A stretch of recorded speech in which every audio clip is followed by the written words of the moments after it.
औज़ुबिल्लाहिमिनश्शैतानिर्रजीम बिस्मिल्लाहिर्रहमानिर्रहीम। अस्सलामुअलैकुम। उम्मीद करती हूँ बेटे आप सब खैर आफियत से होंगे। जी, आज का लेक्चर शुरू करने से पहले गुज़श्ता लेक्चर हम देखेंगे।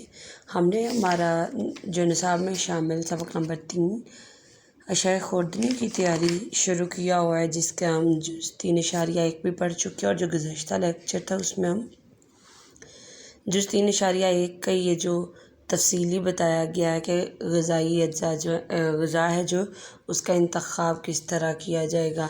जो अशाए खुर्दनी है उनका इंतख़ाब हमने पढ़ा था, यहाँ से गोश्त का इंतख़ाब से लेकर मसाला जात का इंतख़ाब तक। आज हम जो आगे पढ़ेंगे वो हम अपने इस सबक का जुज़ 3.2 ग़िज़ा की तैयारी के तरीक़े पढ़ेंगे, ठीक है, जिसमें आ जाता है ताज़ा फल और सब्ज़ियों की तैयारी, गोश्त की तैयारी और उसके साथ साथ अनाज और दालों की तैयारी। यहाँ तक आज हम पढ़ेंगे।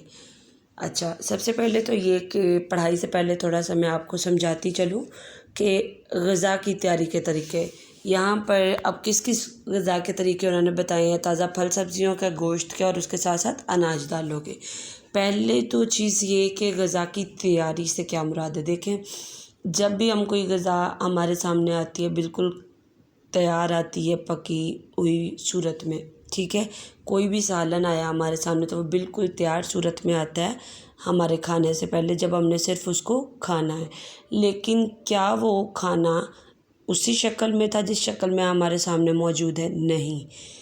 जो भी खुराक, जो भी दिन भर में हम खा पका रहे हैं, जो भी हम दिन में खाना इस्तेमाल कर रहे हैं, उसको हम पकाए बिना इस्तेमाल नहीं करते।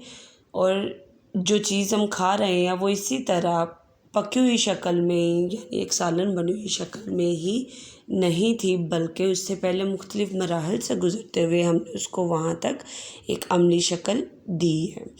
अच्छा जी, क्या होता है कि जब भी कोई भी खुराक है जिसको हमने पकाया है, उससे पहले मराहिल कौन से जिनसे गुज़रते हुए हम उसको आखिरी मरहले तक लेकर आते हैं कि उसको पका लिया। उससे पहले हम क्या करते हैं, वो ख़रीदने के बाद हम वो घर में लाए, ख़रीदने के बाद उस चीज़ को धोया, फिर उसका छिलका उतारा, उसको काटा, फिर उसको पकाया, फिर वो इस शक्ल में आई। तो यानी हम 3, 4, 5 मराहिल से गुज़रते हुए, मुख्तलिफ़ मराहिल से गुज़रते हुए उसको इस तैयारशुदा शक्ल में पेश करने के काबिल बनाते हैं। तो ग़िज़ा की जो तैयारी है उसमें क्या होता है कि सिर्फ़ वो पकाना ही उसको मकसद नहीं होता, बल्कि उससे पहले उसको ख़रीदना, फिर उसको धोना, काटना, छीलना, फिर आखिर में हम उसको पकाते हैं।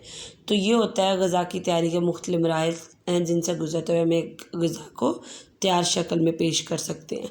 अब यहाँ पर उन्होंने हमें दिया ताज़ा फल सब्ज़ियों की तैयारी, गोश्त की तैयारी और अनाज और दालें पकाने की तैयारी। तो पहले बात करते हैं ताज़ा फल और सब्ज़ियों की तैयारी की।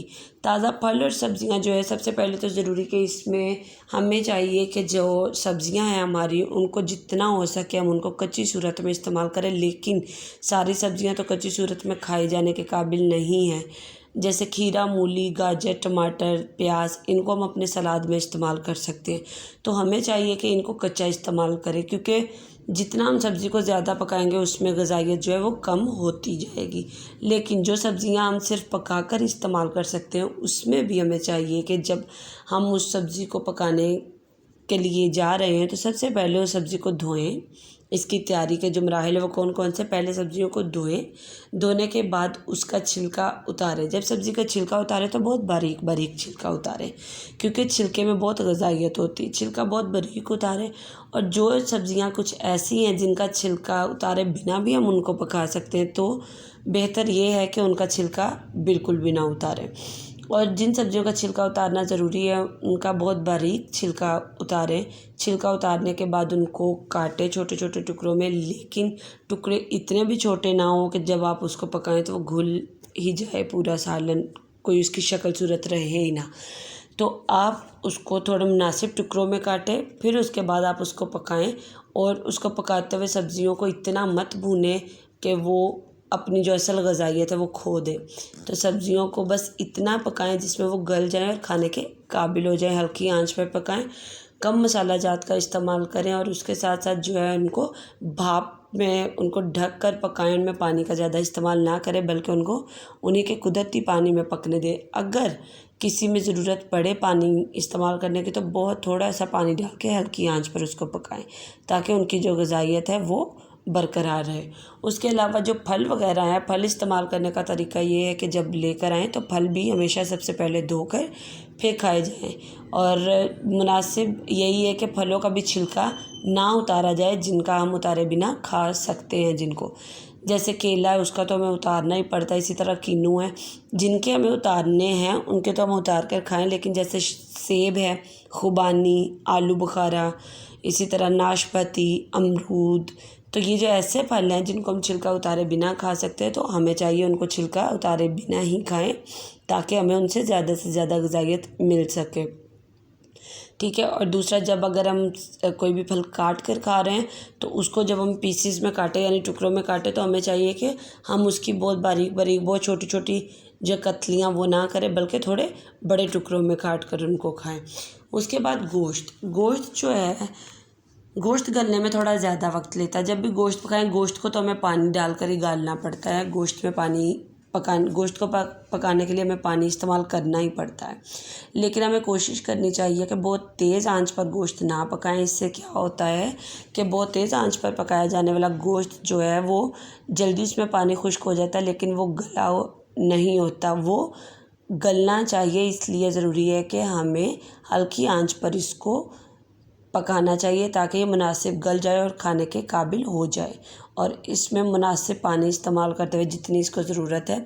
मुख्तलिफ़ गोश्त जो है वो मुख्तलिफ़ पानी लेते हैं गलने के लिए, जैसे मुर्गी का गोश्त कम पानी में गल जाता है, बकरे का गोश्त थोड़ा ज़्यादा वक्त लेता है गलने में, इसी तरह बछड़े वगैरह का गोश्त इस्तेमाल करें तो वो भी थोड़ा ज़्यादा वक्त लेगा गलने में, और पानी भी उसमें ज़्यादा इस्तेमाल होगा।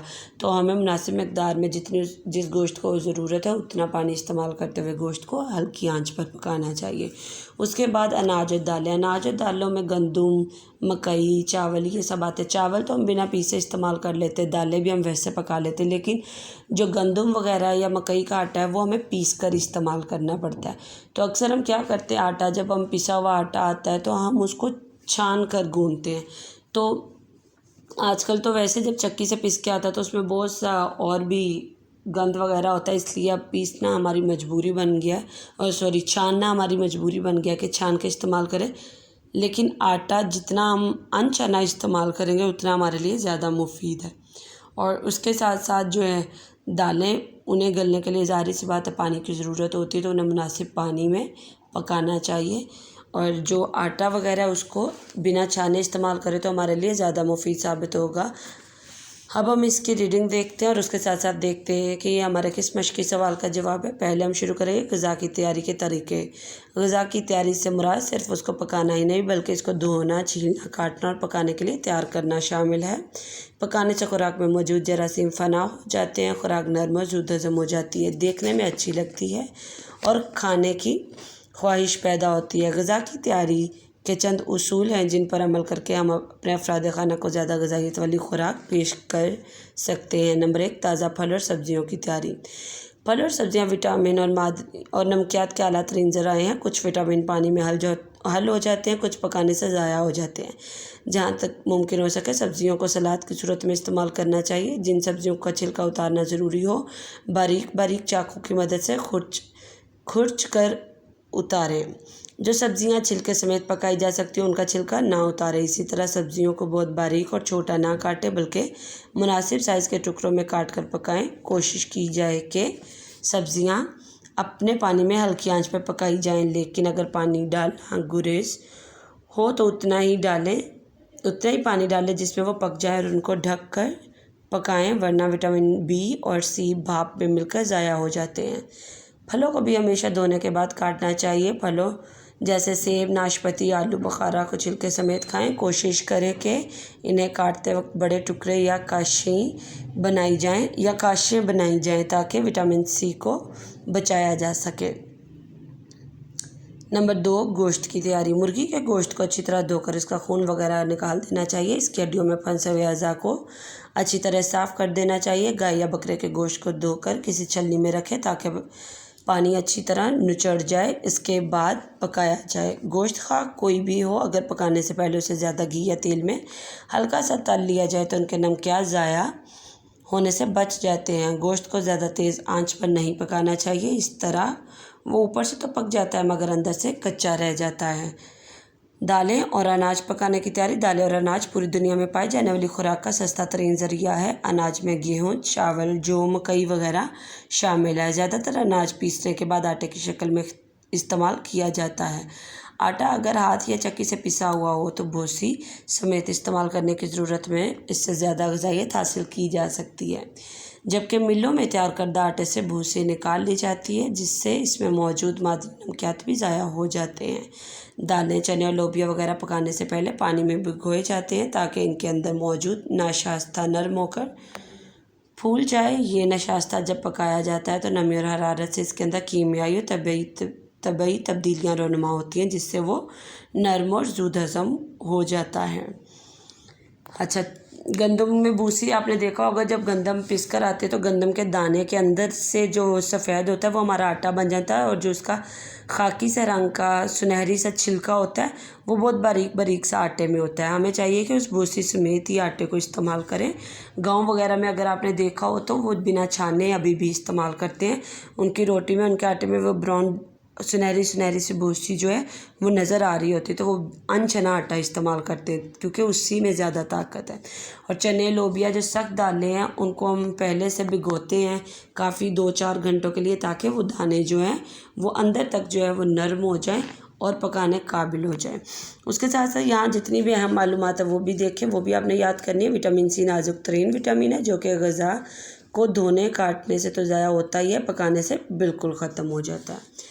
उसके बाद है, आजकल मुख्तलिफ़ कंपनियां आटे के अंदर ग़िज़ाई अज्जा शामिल करती हैं और यह ग़िज़ाइयत वाला आटा फोर्टिफाइड फ्लोर कहलाता है, जिसमें वो जो मिलों वगैरह का आटा है, जो मुख्तलिफ़ कंपनियों का आटा है, वो उसमें क्या करते हैं कि आटे में ग़िज़ाई अज्जा शामिल कर देते हैं।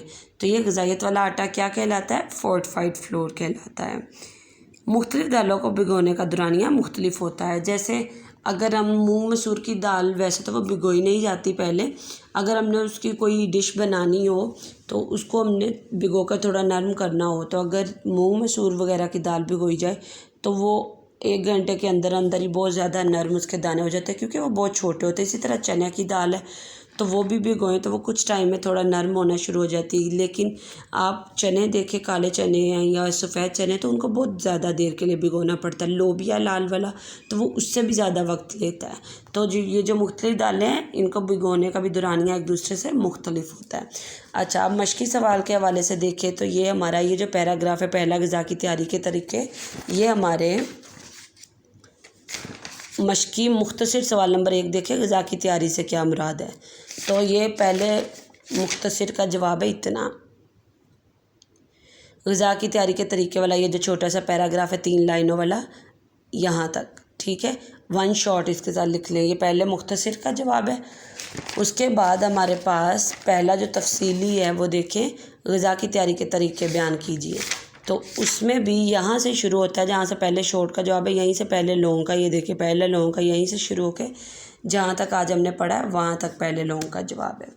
अच्छा, अब आपने क्या करना है कि आपने पहले लॉन्ग का भी वहीं से शुरू हो रहा है जहाँ से पहले शॉर्ट का, तो पहला शॉर्ट अलग लिखने की ज़रूरत नहीं है।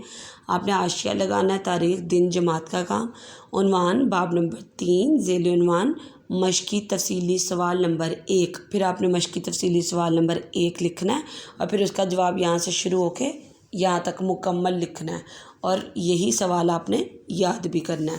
और उसके साथ साथ किताब पर ये जो तीनों अहम मालूमात आज वाले टॉपिक के साथ पढ़ी हैं, इनको भी लाजमी याद करना है। इनमें से लाजमी MCQs बनते हैं, ठीक है, इनको MCQ के लिए याद करना है।